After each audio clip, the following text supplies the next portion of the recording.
skupština koja je bila održana prije 2-3 dana u petak donesla je odluku da izaberu mene za predsjednika.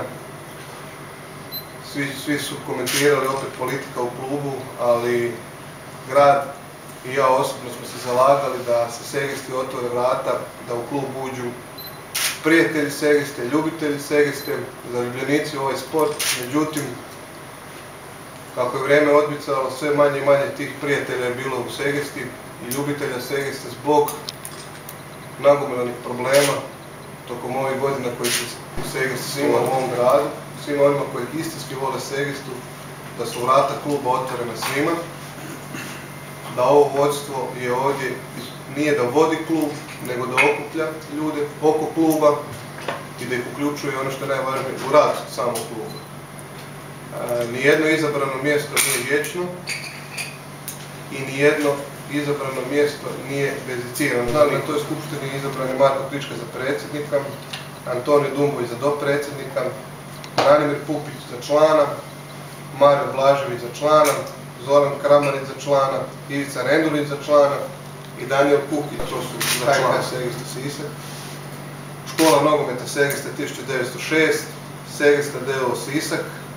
Situacija je za sada prema izvještaju od kraja 7. mjeseca po prvom računu blokada je točno 10.349.870 kuna i 96 lipa. Škola nogometa je blokada otprilike oko 1.000.000 kuna. Zašto otprilike? Zato što još uvijek ni sami u stanju nismo saznati koliko su dubioze u samoj Segesti. I Segesta d.o.o.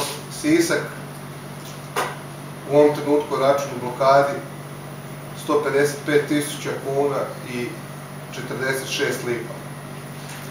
S time da su još potražnje po tom računu u iznosu od 1.261.298 kuna i 43 lipe, od čega 1.100.000 otpada na potraživanje prema Sisačkom vodovodu.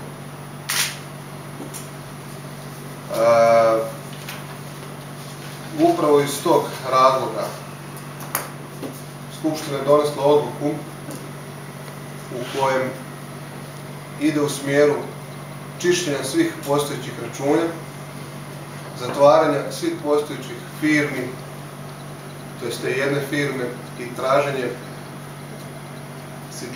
rješenja za daljnje poslovanje do trenutka preoblikovanja. Donesena je također odluka na toj skupštini da se kreće sa preoblikovanjem Segeste iz udruge u športsko dioničarsko društvo, jer smatramo da je to budućnost općenito sporta u Hrvatskoj, a nažalost Segesta je primorana da krene u tom principu funkcioniranja, jer dosadašnji rad je pokazao da otvara mogućnosti da stvaramo i potencijalno napravimo ponovno dubioze koje su stvorene u ovom svom vremenu. Donesena je odluka o namjeri osnivanja Akademije nogometa.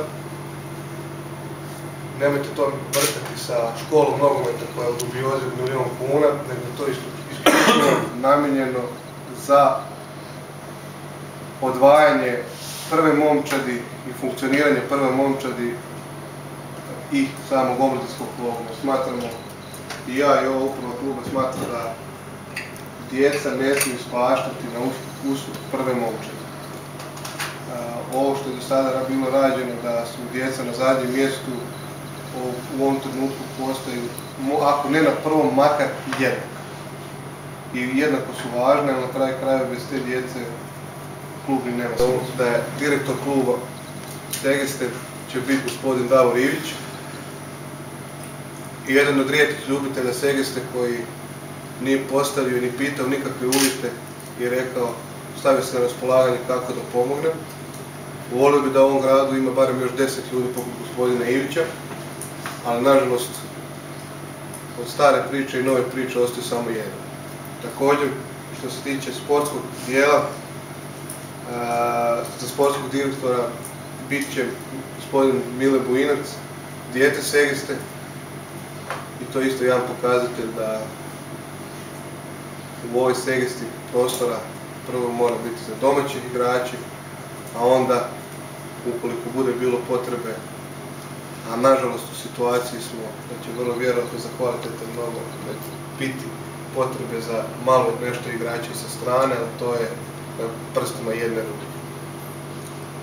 Što se tiče pitanja... Gdje smo u razgovoru dobili Igora Crnobrnju, čovjeka koji je fakultetski obrazovan i ima smjer nogomet i mislim da može tu dostojno odgovoriti. Što se tiče trenera u omladinskom pogonu, to ćemo isto razgovarati, jer intencija ove uprave da se baziramo na tu akademiju nogometnu gdje će biti otvorena škola koja će brojiti dječake koji ne mogu participirati u Segesti, govorimo sa stručne strane, nogometne i pedagoške, ali tu će zato biti i ekipa regija koje mogu igrati u prvoj Hrvatskoj ligi i naravno djeca koja ne mogu igrati, to će biti otvorena škola. Tu ćemo napraviti posebno tijelo, to izvršnog odbora škole nogometa, koji sačinjavaju ljudi koji jedno će donositi odluke zajedno sa nama i tu će biti trenersko vijeće koje do sad je bila praksa da neće se moći nijedan trener mijenjati dok se ne izjasni trenersko vijeće i izvršni odbor škole nogometa. Znači, intencija je da se poboljša rad u školi.